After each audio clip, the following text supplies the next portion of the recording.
그리고 이제 대부분 지금 자산가가 되셨지만 이분들이 이제 자산을 매입하기 시작했을 시점으로 돌아가면 화랑기가 아니었어요. 네. 그러니까 이분들은 그때 당시에는 부동산 집을 사고 뭐 코인을 사고 주식을 사고 했을 때 주변으로부터 너무 위험한 거 아니니? 미친 거 아니야? 뭐 이런 얘기까지 들으셨다고 해요. 그러니까 지금 부동산 따지면 2012년 뭐 이럴 때죠. 네. 2012년, 그러니까 11년. 사실은 대부분의 남들처럼 투자하지 않고 내가 외길을 갈 수 있는 용기가 있느냐, 그리고 네. 그거에 대한 이제 충분한 공부를 했고 원칙을 지키면서 투자할 수 있느냐, 그게 저희가 봤을 때는 이제 그 부자가 될 수 있는 자산가 고수가 될 수 있는 그 길이고. 103.5 FM 돈을 이해하는 시간 정철진의 목돈연구소.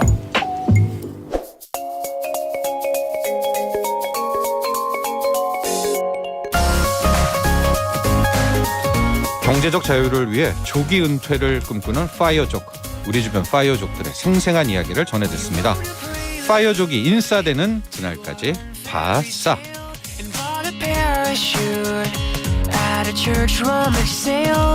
네, 머니투데이 신희은 기자 함께합니다. 안녕하십니까? 네, 안녕하세요. 네. 우리 신희은 기자와 함께 꽤 오랫동안 우리 MZ 세대들 파이어를 한, 그렇죠? 네. 이제 조기 은퇴를 경제적으로 이제 자유를 쟁취를 해서요.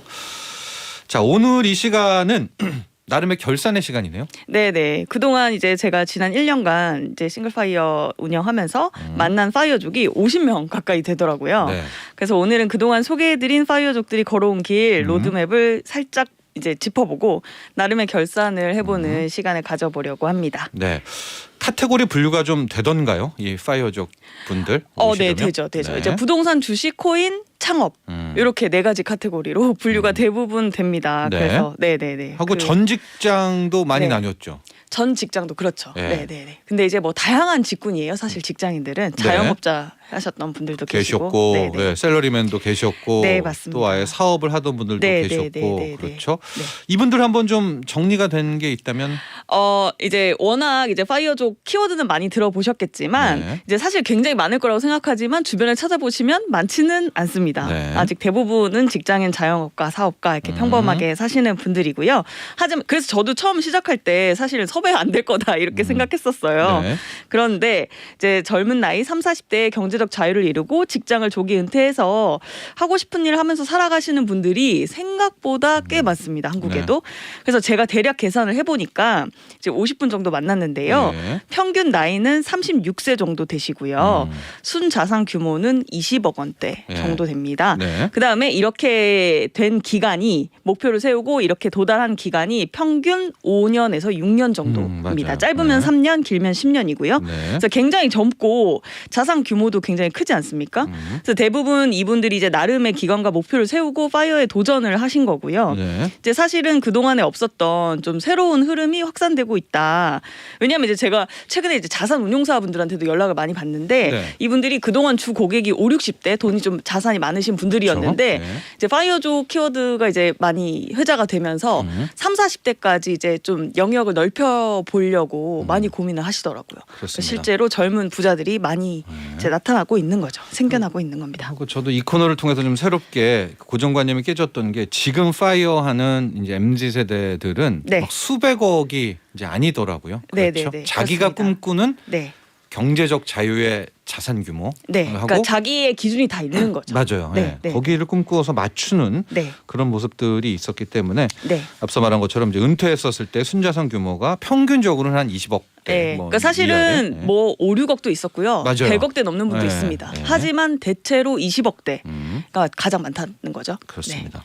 방법도 좀 다양했었어요. 네, 하고 네. 뭐 부동산, 주식, 코인, 사업 이제 네. 크게 네 가지 카테고리로 아, 구분이 되는데요. 좋네요. 네. 부동산도 사실은 그러니까 우리나라 어떻게 보면 부자들의 자산의 한 70% 부동산에 있다고 하잖아요. 네. 근데 그러니까 부동산도 이제 보면 시세 차익형도 있지만 이건 주로 아파트고요. 네. 근데 뭐 원룸, 오피스텔, 꼬마 빌딩 같은 수익형도 요즘에 많이들 하시더라고요. 근데 파이어족은 이제 네. 자산 가치형이 아니잖아요. 수익 그렇죠. 추구형이잖아요. 근데 이제 돈을 벌 때는 시세 차익형으로 하시고 나중에 파이어 할 때쯤에 이제 수익형으로 전환을 하시는 방식을 하시는 분들도 계시더라고요. 그렇죠. 근데 요 자체는 좀 운도 있었습니다. 그렇죠. 부동산이 최근에는 이제 예, 또 화랑이었으니까. 5년 5년 넘게 화랑이었기 때문에. 네. 그래서 이제 특징을 보면 본인이 그래도 잘하고 관심 있는 분야를 보통 한 가지를 하시더라고요. 그러니까 여러 가지를 하시는 분이 거의 없었어요. 그래서 예. 하나를 집중적으로 파고들어서 거기에서 승부를 봤다. 근데 그 기간이 평균 5, 6년 걸렸다. 네. 이런 거고요.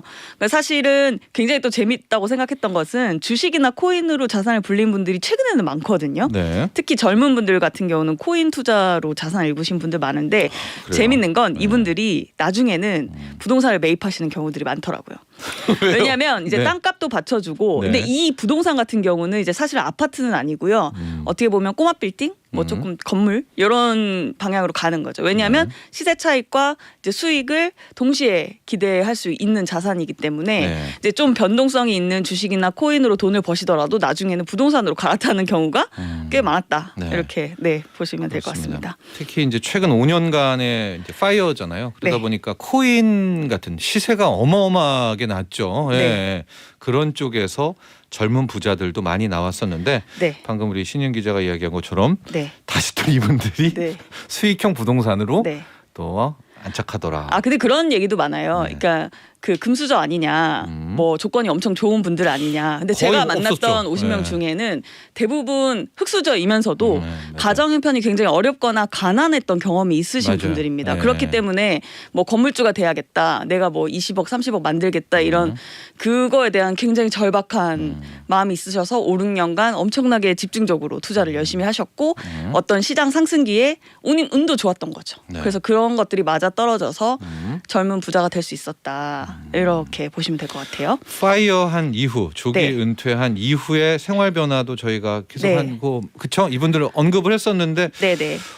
다시 또 일하시는 분들, 뭐 책 쓰시는 분들, 그렇죠. 네. 노시는 분은 없었던 것 같아요. 파이어를 했는데 네. 한동안 놀다가 네. 심심하셨는지 다시 일을 하시는 분들이 많으시더라고요. 근데 네. 그거는 이제 생활비를 번다기보다는 법인을 만들어서 해보고 싶었던 이제 스타트업이나 사업 같은 거에 도전하시는 분들이 좀 계셨고요. 그게 아니라면 이제 부동산 같은 경우는 임대 사업화가 가능하잖아요. 네. 그러니까 이제 뭐 건물을 신축을 한다든지 뭐 시행을 한다든지 이런 식으로 이제 사업화를 하셔서 이제 사업가가 되시는 경우들이 꽤 있더라고요. 네. 네, 그리고 이제 뭐 주식이나 이제 코인 같은 경우는 전업 투자자인데 사실은 하루 종일 투자를 하시는 전업 투자자가 아니라 네. 그냥 이제 투자를 이어가는 거죠. 일정 시간을 할애해서 이제 꾸준히 투자를 하시면서 이제 하고 싶은 일들을 하신다. 이런 라이프를 주로 사시더라고요. 네, 네. 책들도 되게 많이 나온 것 책을 같아요. 많이 제가 쓰죠. 서점 가면은 파이어 이 네. 너무 많던데요. 네, 이게 공급도 많지만 네. 수요도 굉장히 많다고 하고요. 아. 그러니까 이 투자나 자산을 불리는 것에 대한 이제 워낙에 관심이 많아졌기 때문에 네. 또 이런 분들의 노하우를 또 책으로 이제 쓰고 또 네. 많이 팔리고 그렇게 되는 것 같아요. 그래서 근데 사실 저는 개인적으로는 가장 부러웠던 것은 그 라이프 스타일이 바뀌는데 가장 어떻게 보면 많이 바뀌는 측면이 뭐냐면 서울과 제주를 오가면서 산다든지 네. 뭐 유럽이나 캐나다와 또 이제 서울을 오가면서 산다든지 이런 식으로 내가 자유롭게 여행할 수 있는 네. 그런 삶을 살 수 있다 보니까 실제로 이걸 실행에 옮기시는 분들이 굉장히 많다. 네. 근데 여기에서 가장 만족도가 높은 것 같더라고요. 네. 네네. 근데 또 이렇게 하니까 막 이분들이 과소비하는 것 같은데 여러분들도 이제 방송 들어서 알겠지만 그렇지가 그렇지는 않습니다. 예. 않습니다. 네. 파이어 자체가 네. 자기가 목표란 그 생활에 맞춰 살겠다라는 결심인 거잖아요. 그렇죠. 예. 네, 그러니까 이제 더 이상 일하는 거를 멈추게 네. 된 것이기도 한다는 네, 거. 네, 네.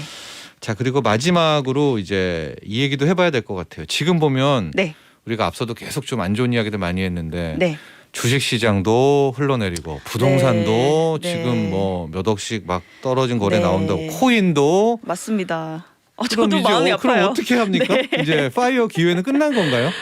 그러니까요. 이제 좋을 때는 다 끝났다. 더 이상 파이어는 어렵다. 이렇게 생각하실 수도 있는데, 근데 그런 제가 게 많이 보니까 올라와요 댓글도. 이 파이어족들의 공통적인 특징이 있어요. 제가 봤을 때는 평범한 초보 투자자들과 이분들은 분명히 다른 점이 있었습니다. 뭐냐면 네. 이 분들이 이제 보통 초보자들은 부동산 주식 코인이든 이제 가격이 오르면 남들 돈 벌었다는 이야기를 듣고 이제 사기를 시작하고요. 예. 가격이 내리면 되게 공포감에 물타기 하다가 결국은 버티지 못해서 팔거든요. 네, 손절을 네. 하거든요.